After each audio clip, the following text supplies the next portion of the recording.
The good stuff We already missed it. always starts right now.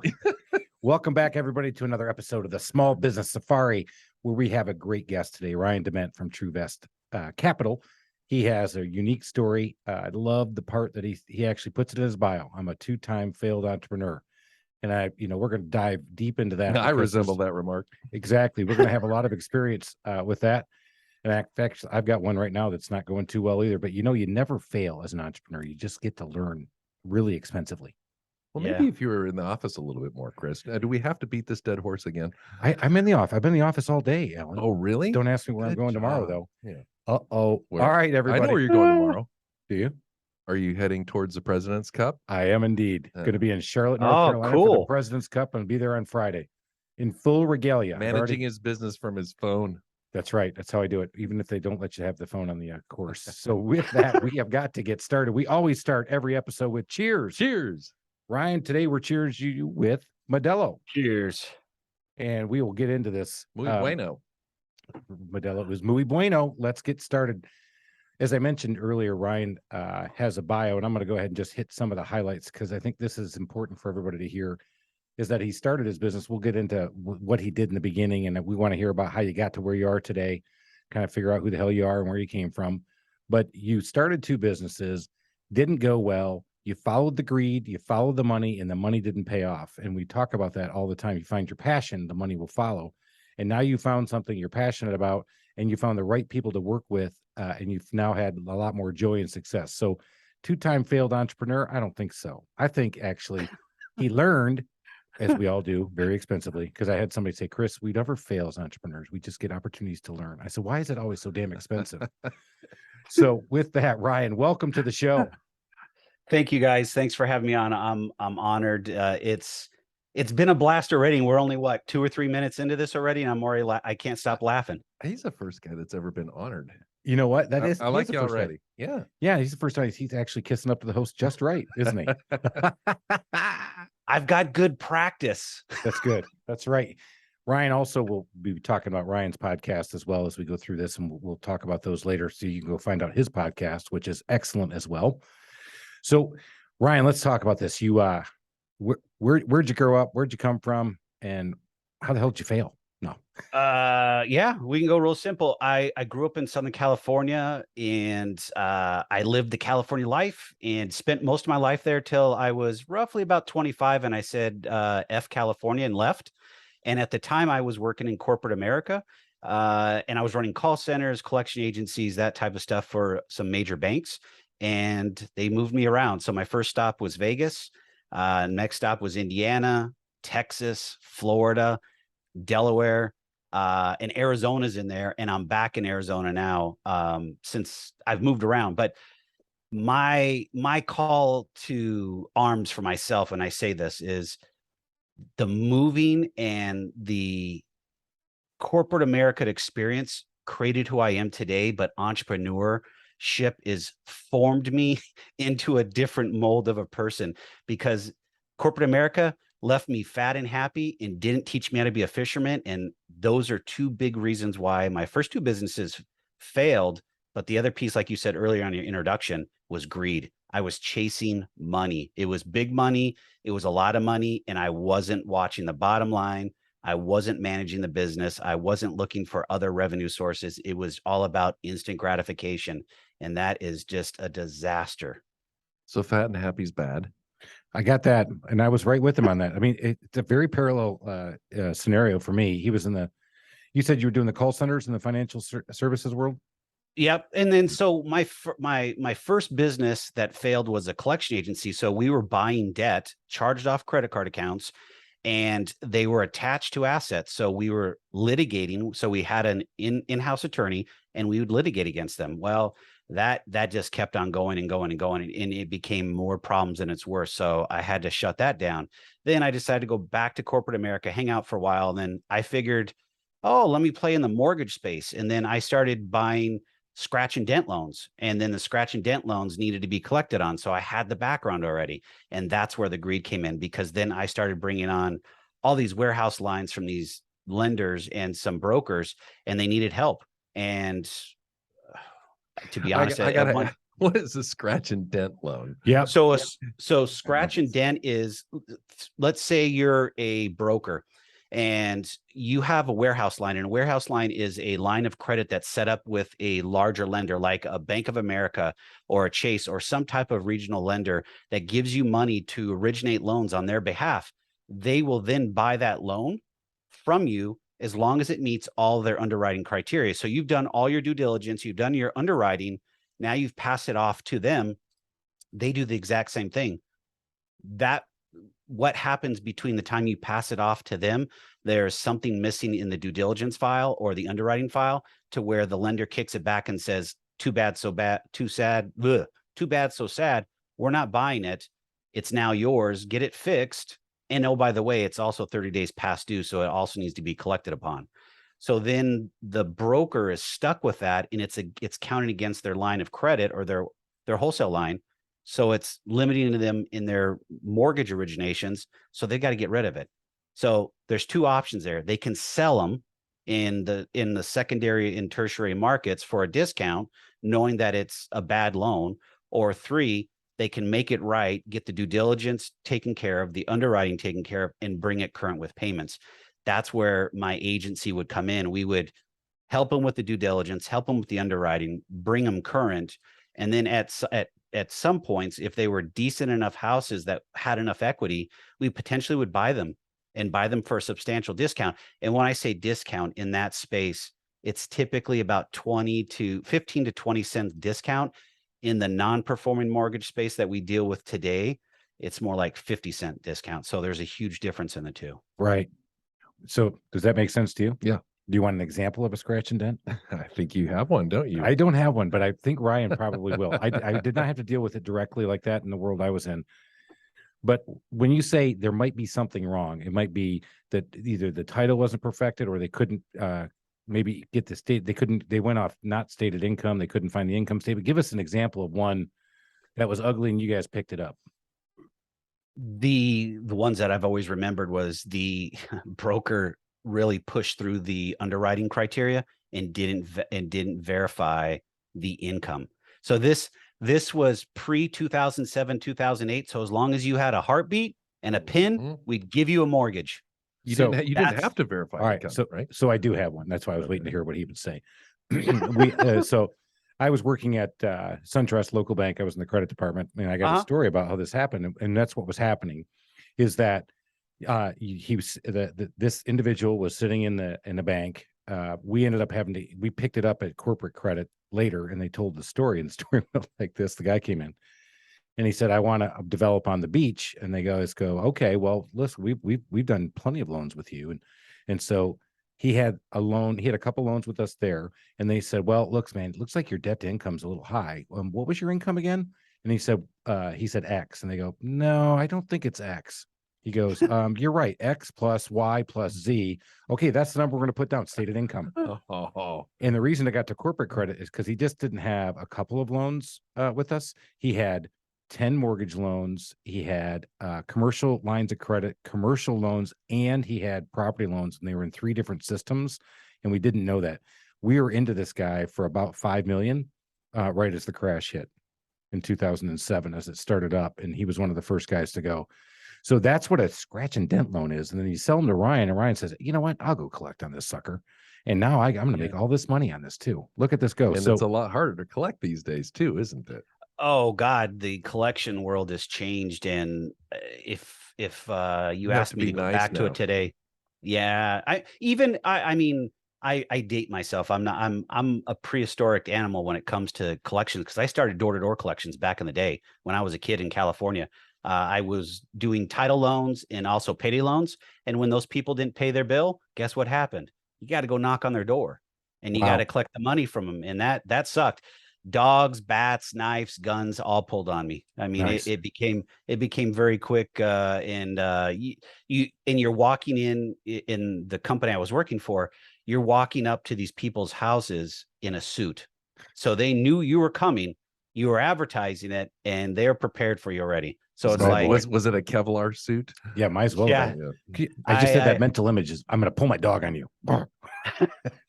I got my dog. The guns and the knives when they first started happening. I got a whole background on that piece, but you would be amazed how quickly you can react to it and you just know what to do. But some people just freeze, and we would go in pairs of two, and the person I was with, just froze and just, I don't know how to describe it other than he fell over and passed out.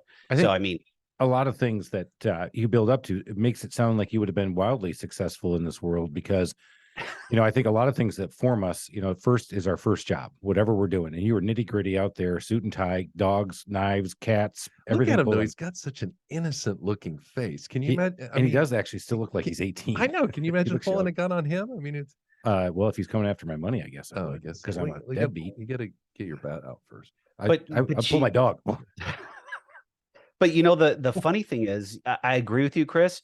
It just, when that happens, I thought collections or buying scratch and dent notes were my passion. And I was young and really didn't understand the concept of passion and understand what you're doing for a living is, it's got to come from the heart and everything else follows.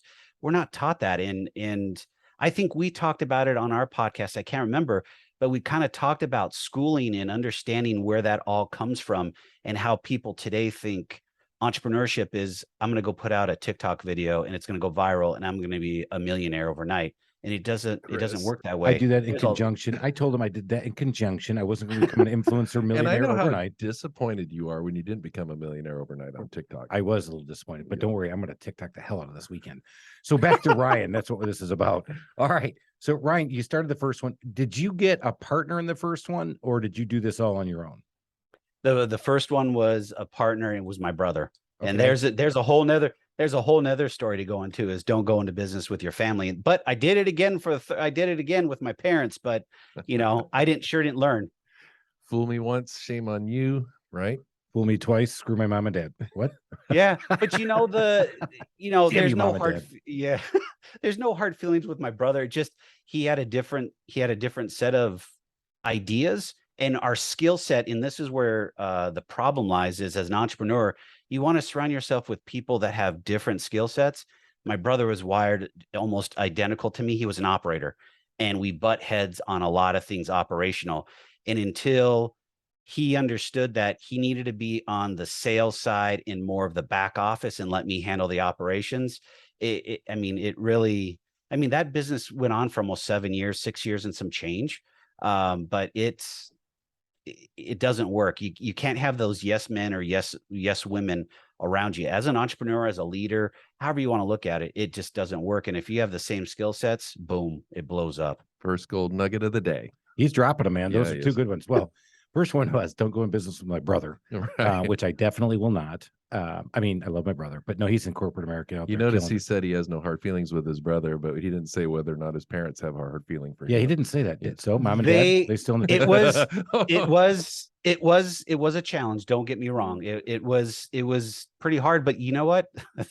3-4 years later, they jumped in and said, "Oh yeah, let's go buy defaulted mortgages." I presented them the idea, and we started talking about it, and then they started going crazy about it, as in like looking and investigating and going through the whole process and how they could obtain the notes. Because if you're buying in that space, you're typically buying directly from the lender. So it could be a regional bank, it could be a credit union, or you could buy. We don't have the line of credit or the stature to buy from JP Morgan Chase, Wells Fargo, or anything like that. But there's some Fifth Third out there that we do some business with, in some other regional banks like that. But they're the ones that did the research and said, okay, we need to go start buying these houses. And I'm like, no, we're not buying houses. We're buying mortgages, and they're defaulted. And guess what? You got to get a servicer. And that's a whole nother game. And that was a problem. It took probably a good 2.5-3 years to understand that, because you as the buyer become the bank. And then now you're regulated just like a traditional bank or lender, and you need a third party involved. Well, you got to go find yourself a mortgage servicer. And then you got to find out if that mortgage servicer can handle your volume, because we started with 2. Most mortgage servicers are not going to, I want to onboard 1 or 2 mortgages from you. Are you kidding me? So it's tough and to learn that business, but it's also rewarding too. You're able to help people keep their houses, there's 12 different exit strategies to help these individuals, and to get the letters or the emails from them saying, hey, thank you for being patient with us and working through the process and allowing us to stay in our home and not losing it. It's rewarding. It's the passion. It's my heart. It makes me happy. So I love the passion that you talked about. And let's go back just a little bit more about the lessons learned in the entrepreneurship. Did you build a business plan in both of those first ones? Negative ghostwriter. The past. Okay, that's a good one. I'm glad we're going to keep calling fouls on. What do you got in the cup there? Did you By go the way? well It's healed? it's just water. Oh, I've got to be ready for my next meeting after this, because I've got to talk to the city about some city development stuff, the crap that I'm dealing with. right. Maybe it should be fire water then. It should be. You should go to. Did you say like fireball? You should just go and just absolutely hammered. Let me tell you how we're going to run this today. I love Right. government. Yes. So, no business plan. You get into it. Did you have enough capital to keep yourself going? Did you feel like you were well heeled enough to do it? Initially, yes, but as everything started transpiring and more lenders wanted to come on, no, because we were putting the money back. We overspent on a space, so there was the first problem. And then the second thing was the technology. We were spending on all this great technology, which we really didn't need. So in a sense, we put money back in the business, and then we overspent in the space, which caused problems. Yeah, that's a great one right there. I think everybody's got to take that away. You need to have that great space on Rodeo Drive and spend $7,000 a month for somebody who's never going to come into your office and look at you. No, you need to be in the worst possible place ever that has spiders and cockroaches, things running around. By the way, that's what happened today. We had to run around and squirt all around the office. Is that why the fans are out there? No, the fans are out there because the air conditioning broke. Oh. And I'm too cheap to fix it. No, I'm kidding. We're getting it fixed. So the gold nugget is you need to run a sweatshop. Is that what I'm hearing? Yeah, that's what I do. Okay. I mean that's what I've heard. So you're going to the golf tournament for 4 days. Meanwhile, your staff has no air conditioning, and it's 90 degrees. Really? It is. Yeah. Well, yeah. I got one unit working, so we're blowing fans all over the place here every day. Cool. But the lady this morning, Janessa, in my front office says, "Chris, there's spiders everywhere." Literally, she says this. I feel like I need to strip down. I said, those are only things that we can say because we love each other. I said, but you're not really supposed to say that, especially because you're my HR manager. All right, so back to that. So you overspent on your space, the technology. That was the shiny object. I tell you, that is such a great gold nugget for somebody thinking about getting into business. I mean, we're making fun, but man, you're so full of optimism when you start a business, and you're thinking, oh, whatever that number is, it's totally worth it, and I'm going to have this great office, and well, of course, we need the best technology money can buy, and that's just a big freaking nut that you have to pay every month, regardless if you have $1 coming in or not. Very, very true. And the other thing is, I relate this back into my podcast. Is when my podcast started out 4 years ago, I was using my cell phone to shoot it. Nice. And today, you know, I've got some better equipment, but that's where I started. But if I didn't make these mistakes, these blunders, whatever you want to call them, in my other life in the entrepreneur space, I don't think I would have been going out and spending $1,000. Yeah, no, these are, you know what? Can I cuss? Sure. Yeah, man. My fuck ups. It's how I learn. I mean, and for me, it's a struggle because I see people making mistakes over and over again. It's the same thing. And they just like, they don't get it. And it's like, you got to stop and think about it and figure out what you're doing wrong, because you're trying to put a circle into a peg and it just doesn't work. You've got to figure this stuff out, guys. And it's like, it makes no sense whatsoever. And not to bash on the construction industry, Chris, but it feels like sometimes when I'm talking to a general contractor or one of my trades, it's like, holy crap, guys, I know you guys are smarter than this. I'm not a construction guy, but you guys should be able to get this. And it's like, where are you? You know, it's frustrating. Yeah. And the answer is no, we're not that smart. We just keep plowing along. In fact, I did safety training this morning. I got some great pictures that I showed to my guys. I got one guy bending over with the guy cutting a board with a circular saw on his back. And the tagline says, it says at the top, look at the idiot. He doesn't even have his safety glasses on. So yes, we're not that smart in construction, but you hit on something. if you would have gone back and you were starting your business and you happened to run across Alan, who is now a commercial real estate broker, or Chris, who's in a business, an entrepreneur, and you said, hey, I'm going to do this. And we would have said, wow, Ryan, that seems like you're spending a lot of money on the space. You would have went, screw you. I know better. Well, I mean, you might not have, but I did. As I was making my mistakes. You know what? Potentially, but then on the other side, I'm thinking back during that time, I was looking for a mentor, but it wasn't like one of those active things. Like today, I'm trying, and I've actually started working with two. We're starting to work on a land development deal to where I know nothing about raw land development. I've got some ideas. I understand what we need to go through stepwise, but all the nuances, no clue. And I wasn't willing to take it on and say, hey, let me screw this up too. It's a big deal. I mean, so back then I wasn't actively pinging the radar, if that makes sense, but I wanted help, but I wasn't really putting it out there to get there. Today, I do. When I come across a roadblock, and I know that I don't have the skill set, or it's going to take me too long. That's the other thing, is time. Time is money. And if you can get some time back and have somebody help you with that, that's a big win. That's a rock on right there, man. I mean, getting somebody to help and reaching out. We've said this a lot. One of the things I learned coming out of corporate America is I kept a lot of things close to my vest. I thought I did a good job getting mentors in the beginning. But reaching out and actually getting them and finding people, being engaging, being interesting, and then getting their advice and actually heeding it is a big, big win and a big gold nugget for everybody. It's just, you really got to take a check on that to think about, are you getting the right advice? And I'm in a monthly group that meant we actually met today here in my office, which was spider and cockroach infested and hot but they loved it. They loved it. Nonetheless, they still loved me. At least they told me. Because you were the one with the water. Yeah, and they loved me as they were walking out. And they're all everybody was hitting towels on their head, going, "Oh, thanks, Chris." But that's the thing. You got to open yourself up and get out there. And now you're working with two different people who are helping you. I think that's just a huge gold nugget. But here's, if you guys want to talk nuggets, there are entities out there that will do free mentoring and coaching. You just have to find them. And I found them in the past, and I've actually gone back to one of the mentors that I found back in the day, and he referred me to these two individuals that I'm talking to. But they, of course, I'm going to have to pay for them because that's a big deal. But if you're really starting out and have no place to go, score.org is. Amen. I just said it again today. Yep. Great one. Okay. So yeah, I love Score, and I refer people there all the time, especially when they're on a tight budget and they have a concept, they have an idea. You literally can go search the nation for a mentor, and you don't have to be in the same state because everything can be done remotely now. So there's that technology piece that you don't have to worry about. All right. So you've now failed in 2 entrepreneur deals. You said you went back to corporate America to recover. Yeah, because I got myself in debt. I was 6 figures in debt and needed to get myself out of debt, because it's not one of those things I like to carry around. Let's back that up for a minute.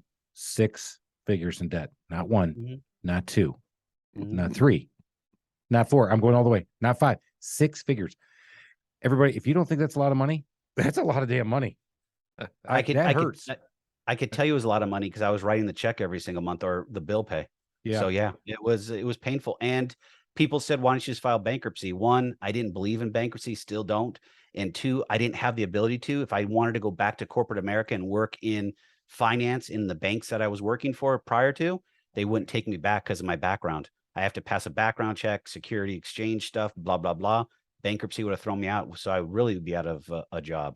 So where were you living at the time? Were you in Arizona? Nope. I was in Lost Wages. Lost Wages. Well, you could have made that $100,000 back in one roll. Yeah. Or I could have doubled it up. What is that Nicolas Cage movie, Leaving Las Vegas?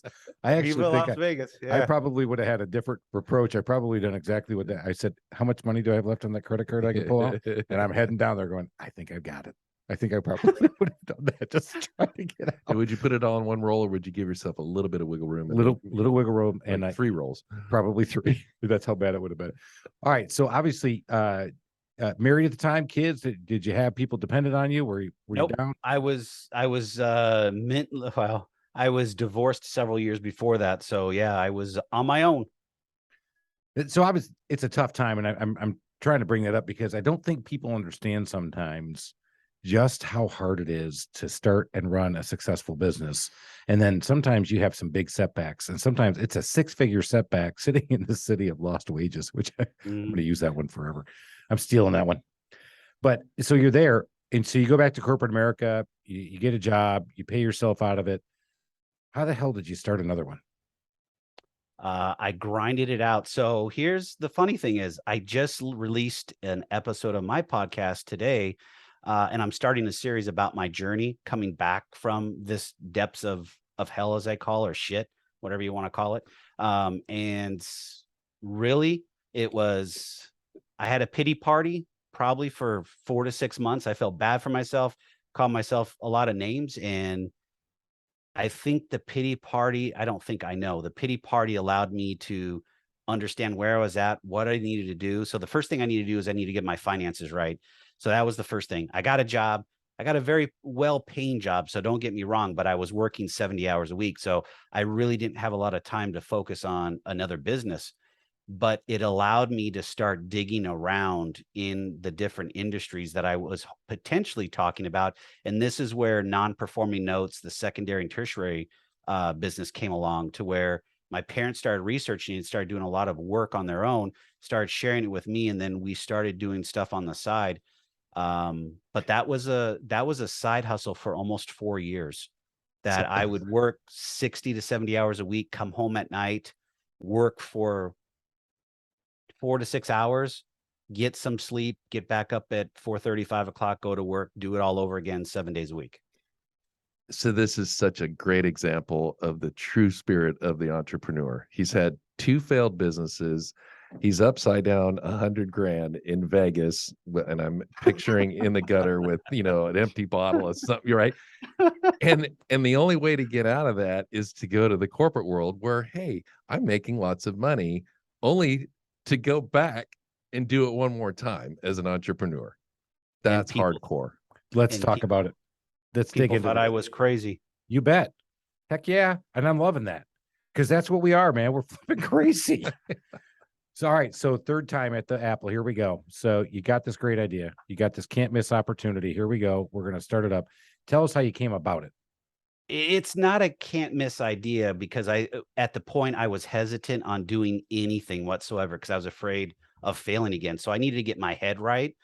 And the place that I started was, my dad was always, they've always had rental properties. And I'm like, I don't want to be a landlord. I don't want the 2 a.m. phone call and toilet issues. I don't want to deal with that. There's got to be something else to do. And he's like, well, then we can start flipping properties, or we can start building. I'm like I have time. So the concept, and there's a gentleman that I follow. We're not good friends. I know him. His name's Scott Carson. He's been called the note guy for almost, I think, 12 or 15 years, something like that. And I saw one of his videos on YouTube one late night when I was doing something, and it just clicked. He started talking about non-performing notes, how you can buy them. And this is right around 2000. So it's the end of 2007, 2008 is when we're doing all the homework. So it's perfect timing. The market is crashing, and the secondary and tertiary markets are going crazy. And it's like, what do we do? I mean, you need capital to buy it. And it's like, I'm 6 figures in debt. So I have to figure out, I've got a house, and I could have said, okay, and this is where I get crazy.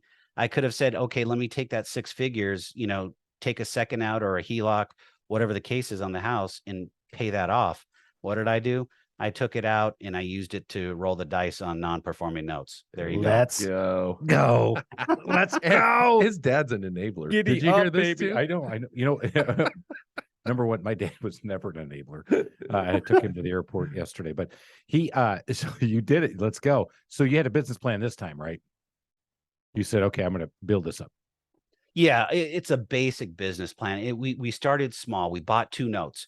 We had to learn the due diligence process, because there's a whole front end process that you have to work within. So like, let's say you get on a mailing list, because today, great technology, banks today still will send you what they call tapes. They're Excel spreadsheets that have tens of thousands of records, depending on how large the bank is. Something like JP Morgan or Bank of America, they've got hundreds of thousands that are sitting on there that they want to sell. So you literally have to go through this tape Excel spreadsheet to find properties that you potentially want to bid on or buy. And there's anywhere between 48 and 60 rows. So it's all that data across, and you have to figure it out. And we're like, well, what are we going to do? My parents were in California. I'm in Las Vegas. Where do we go buy? And you would think I'd be smart enough to say, oh, let me do it in my own backyard because I could go walk by or drive by the house in Las Vegas. No, we do it in Indiana. We do it in Kentucky because Absolutely. because You two are just kindred spirits.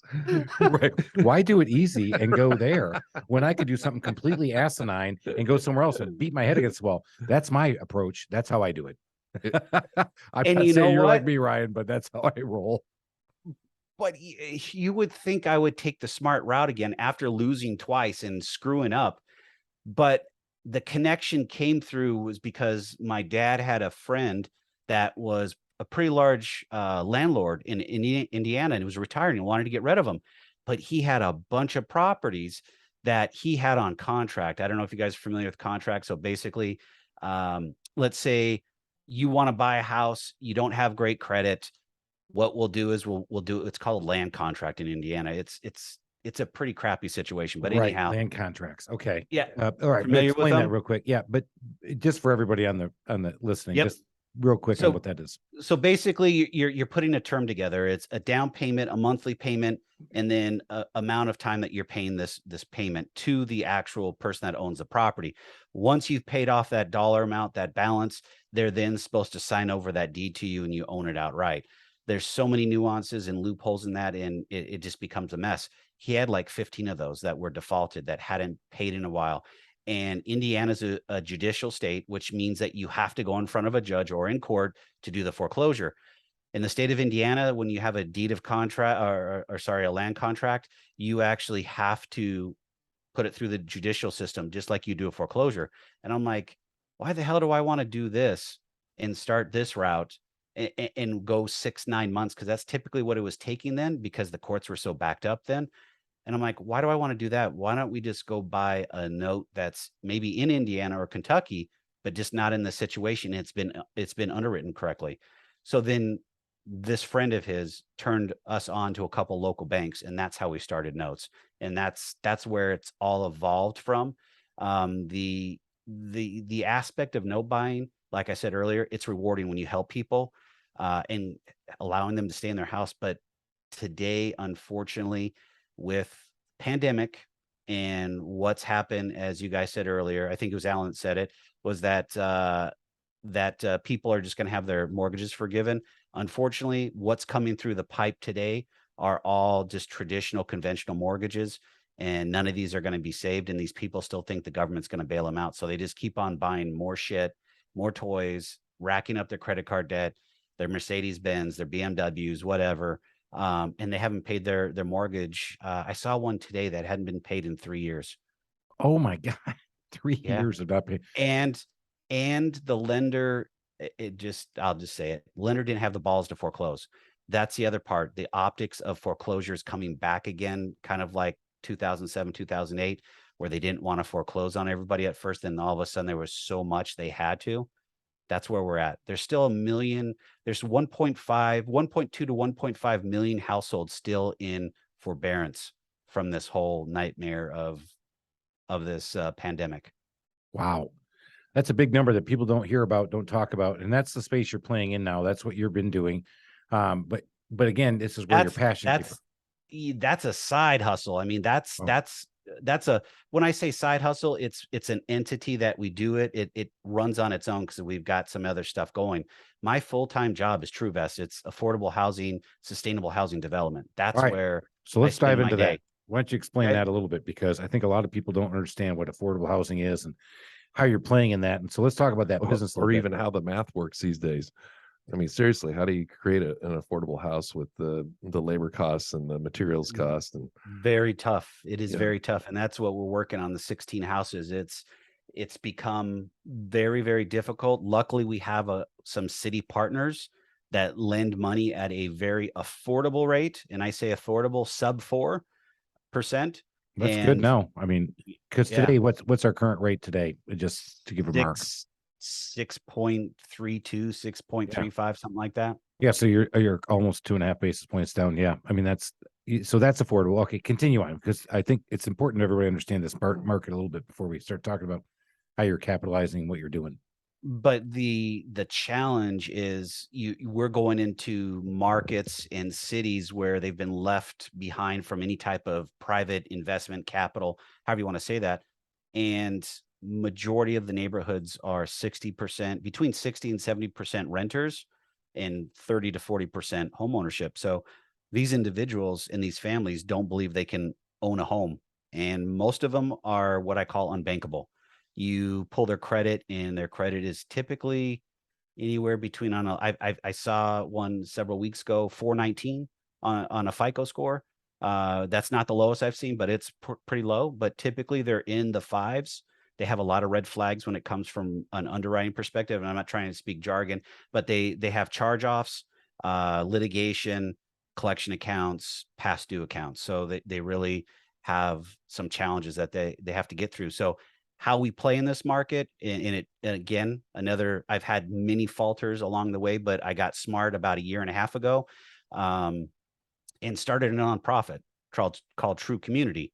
And now True Community can now work with these individuals from a coaching perspective for financial literacy, so they can actually become bankable, and they can actually get a traditional mortgage and start playing in the normal arena that most of us do already. Because these individuals play in this secondary market where they're going to buy here, pay here lots to get their cars, where they're paying their car notes on a weekly basis. They're doing title loans. I've even negotiated with a local block dealer, as they call them, to where he's giving out loans to people on the block, and they're charging like 25%. So I mean, there's just how do you break that cycle? I mean, I've started a couple of nonprofits too, by the way, but they had no philanthropic intent. They just didn't make any money. Attaboy. Yeah. Anyway, but I don't run. I'm not running. I will not run the business, the nonprofit, like a nonprofit. It's ran for profit, but at the end of the year, we'll take the money and we'll invest it into something that we're doing, as long as we, meet that IRS criteria. Because if I run it as a nonprofit, it's just a disaster, and there's so much red tape, and it doesn't work. But ultimately, the question that you said earlier was, how do you get those people to change? You don't. Our saying above the door, and we're getting it all, we're going to have it above all our doors, is, we'll be here when you're ready. They have to want to make the change. They have to want to make that step forward to that new life. If they want to be comfortable, fat, and happy on the couch doing whatever they want to do, God bless them. If they want to be climbers and they want to climb out and change that family history that they have, because some of these people have lived in houses for generations. I'm talking to a guy that has been living in the same house. I think it's 3 or 4 generations. I can't remember. So that landlord's mortgage has been paid over, I don't know how many years. And it's crazy that they just don't think they can buy a home, which they can.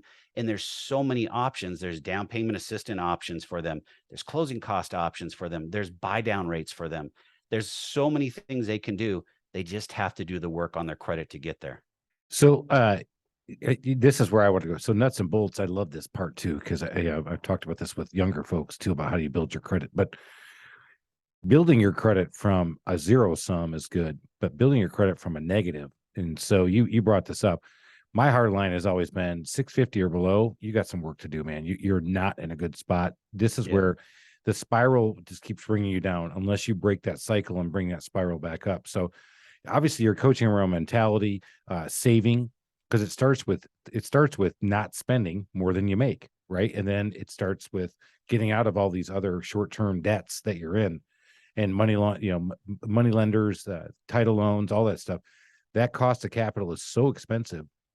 That's actually one of the things we train our guys in here at the Trusted Toolbox, is that I'm going to help you make more, right? And that's how much you get. But I'm also going to talk to you about once a year about how you can save more, how you get to keep more. I can't tell you about Uncle Sam and all that stuff, the taxes, but I can tell you about, you don't live above your means. And these are, once you're at a certain level, it's a lot easier to talk about. But when you're in that level, it's hard, man. It's hard to say, hey, you go without cable. Hey, you don't get to have the Mercedes. You're going to have to buy the Achieva. You don't get to. If I'm laughing. I'm sorry. I'm laughing because that is the exact conversation I have with people. So when they call in, they say, I want to buy a house. And of course, I mean, it's sad. I ask people, what do you know what your credit score is? Yes, I do. Okay. What is it? 720, 730. It's always in the sevens. I've never had anybody tell me that they're in the sixes or the fives. And I said, so when did you last check your credit? Oh, a couple months ago. Oh, what did you do it on? Credit Karma, whatever they're doing. I'm like, okay. So it's a mentality that has been ingrained uh, in all of us at some point about credit, but schooling, I'm back to that, has left that so far behind. And some of these people don't even know how to understand what comes in and goes out of their bank account on a monthly basis. And I'm not talking old school me checkbook. I don't carry my checkbook anymore, but I used to balance a checkbook back in the day before, we had technology. I mean, I used to remember, 15, 25 phone numbers off the top of my head. Now I can barely remember my own. Right. But they've been left behind from the system, and for a for-profit to do that, there's just no way to do it. So we had to set up a nonprofit and work that route. And we will get grant money. We're working on that. And then we get donations and go through that process. But ultimately, I want to bring on 3, maybe 4 financial counselors that can handle it full time and be able to work with these people to where we can have anywhere between 75 and 100 people going at a time. Because I mean, Chris, there's just so much for infield lots where I'm at in Indiana and Kentucky. And there's just a huge demand in this space for people to buy homes. And they just don't realize they can. Even with interest rates up, it's amazing how well you can do in this space when you have all the tools, down payment assistance tool, buy down rate, closing costs. You can make it so you can make it to where it's even cheaper than rent. And we're That's still awesome. doing that. We're still doing that in this high rate, in this high interest rate market. But the challenge comes with this, and I'm sure you guys were trying to get to this, is a for-profit working in a affordable housing space, and margin wise, it sucks. Yeah. There we go. It's That's a what I was like. lot of it's a lot of grinding, and it's a lot of really wringing out the numbers and efficiency. The only way we can get to the numbers we get to today is because of efficiencies and scale. If I don't have 4 or 5 houses lined up next to each other to build, it doesn't work. I can't just build one house because then I don't have the ability to get discounted lumber. I don't have the ability to get my supplies and my materials and anything else that comes along, or any type of foundation work done, or block work done. They all want scale. And when I give them the scale, my price typically goes down anywhere between 25 and 40%, to where then I'm able to pass that along. Yeah, that's great. And so we're starting to get towards the end of our time, and I want to talk a little bit more about. So obviously you got the not-for-profit, and that was called True Community. True Community. So we can find that online as well. mytruecommunity.org. Very cool. Love that. So let's talk a little bit more about what your main hustle is. What do you do? What do you do day in and day out besides do this podcast for funsies? Day in and day out is Truvest. It's affordable housing space. I'm in that. The other piece is I don't talk much about it, but I do coaching. And the coaching is all around finances, but it's not. It's the joke is, and people think it's funny, is most of the time it's broke doctors, attorneys, and airline pilots that come to me, and they're referrals. They're from an old boss of mine that I worked with many years. Typically, these individuals, the attorneys, are going to do a deal in the banking world, and they need some help with their finances and get their practice right. So they come to me, and we work on that stuff. That keeps me busy. The podcast, I've got 2 of them. They are my passion projects. I get my voice out there. I get great guests like yourself on, and they keep me busy. Also, I record one every week. And then in between, I mean, I try to get out in the community and just enjoy people and talk to people.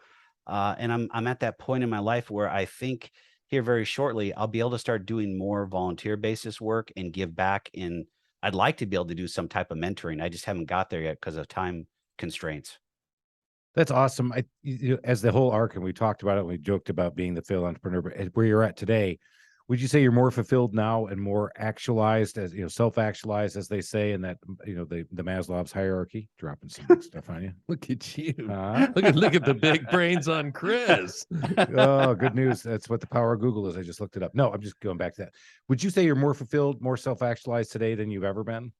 By far. I mean, there's a lot of things there's a lot of things that go into entrepreneurship, but the rewards in the end, if you're chasing the passion and you're going after it, like you said earlier, the money comes. We're hardwired for that instant gratification, and that got me twice. Greed, instant gratification, however you want to say it. But now when I go into something and I'm going to start doing something different, I know that it's not going to come overnight. So I have to pace myself and understand where it's going to go, plan it out. As you say, a business plan. I do something a little bit different. I actually put, it's one, a goal, but two, the second piece would be more outlining the steps that I want to accomplish and put some timeframes on them. It doesn't have to be SMART goals, but some really succinct goals that will get me there. Like I'm looking on the other side of my camera. We're actually going to do a capital raise for another development that we're working on. It's going to be a veteran only community.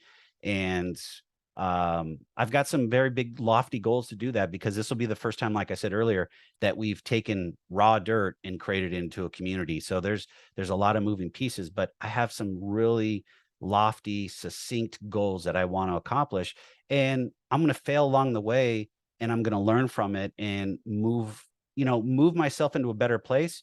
And I always tell myself this, or I ask myself this: am I happier today than I was yesterday? And if I answer yes, that's great. But then I do one more layer. Am I happier today than I was when I was in corporate America? And that is one every single day, even in my shittiest days, $100,000 in debt. I don't know, the worst day. I can think of some pretty bad days where I screwed some stuff up. I wouldn't go back to corporate America. And every year on the anniversary that I left corporate America for the third time, my mom always asked, "You ready to go back? Do you want to go back?" And my exact words to her is, "Hell no." As I took my dad to the bank yesterday, and then we'll start wrapping up. I took him to the bank, and I passed right back past I was on the 8th floor corner office, looked over the highway down downtown Atlanta. He said, "Do you miss the bank?" And I said, "No, never, ever did I miss the bank. Do I miss some things?" I said, "Yeah, I might miss some things." I said, "But had I never got out here in the wild world of small business and doing the small business safari and doing the stuff we get out there to talk about getting your voice out, I love this stuff. This gets me more energy. I'm jacked up. I don't really want to get going, but I know you've got to get going. We got to all wrap up and get everybody out of here, because you've been listening to this podcast and we're rocking." So, Ryan, how can everybody get a hold of you? And we'll put all this stuff in our show notes. Easiest way is just email me, ryan@truvest.co. So it's TRUVEST.co. Dude, check this guy out. I've really enjoyed getting to know him through the podcast world, and I've always enjoyed going back and forth with him on email. He's given me some great tips and talked to me a lot about the economy. That's helped form my own business opinion about what I'm doing with my own company here in the Trusted Toolbox. But before we go, we have got to talk about my 3 favorite questions. The first one is, Ryan, we can't let you go without asking, what is the favorite feature of your own home?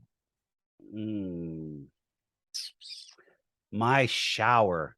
I actually have a full walk-in shower that has a nice, I don't know, seat in it, and it has a rain shower head on it. And it's just, when you go in there, it's just relaxing.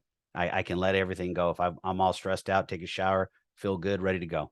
Water solves a lot of problems, my friends. I love that, the shower. And by the way, the Trusted Toolbox does do bathrooms and kitchens, and we do beautiful showers. Thank you for that shameless plug, Chris. Back to you, Ryan. Okay, here we are. So we are customer service freaks here at the Small Business Safari. We want to hear, what is a customer service pet peeve of yours? Oh God, I spent too many years in this space. The biggest one is telling me how I feel, or they understand how I feel. And it's just the basic, it's inflection. But when you tell me that, you're like, you really do know how I feel? How do I feel? And when I ask that question, most of the time the customer service agent has no response. And then then I'll tell them, hey, just don't tell me that. I'm okay. It's life. You know, we screw stuff up, but you don't know how I feel. I love it. All right, now we got to talk about this one of my near and dear favorite topics, and we love to hear this. Give us a DIY nightmare story. Oh Lord, I got so many of those. I mean, just narrow it down to blood or fire. Yeah, blood, dismemberment, fire. Oh, fire's perfect. We were our very first house that we ever rehabbed in anything I did in my life for this business, Truvest, and the plumber is putting in the hot water heater. It's gas, and he goes, "Oh yeah, everything's turned on." He turns it on, and he lights a match, and we about blow the whole thing up. No joke. And I'm standing outside. You know, I'm walking in as it blows up, and it's this flamethrower that's coming out. Luckily, all we had the house was to studs, and there was somebody there that had a fire extinguisher. We were able to put it out, but oh my God, I just like you got to be crazy. I want to make sure I let my guest shine, but I'm going to have to one up him. Not only did I have a flamethrower, but I had a flamethrower in an existing home with the oven sitting 3 feet away from it, and we were throwing flames from the back because everything had come kicked away. They didn't turn the gas off. And somebody had hit a stud and a nail at the same time with a hammer, sparked it. Boom, gas comes flying out. I come walking into the house. We got gas just shooting into this house. You want to talk about panic? I mean, oh my God. So good news is all we did was melt the front of her oven, and she had no idea that we almost burned her entire house down. But I said, I'll get that taken care of. But that was many years ago, and we're much better at what we did. Ryan, I really enjoyed this. I know Alan has as well. I have. Yes, you have. I know that. So, Ryan, thanks again for coming on the Small Business Safari. Remember, everybody, keep going up that mountaintop of success. Get there, make it happen. But sometimes you might get bumped, you might get hit, you might have to get back up. Keep on rolling. Till next time, cheers. We're out of here.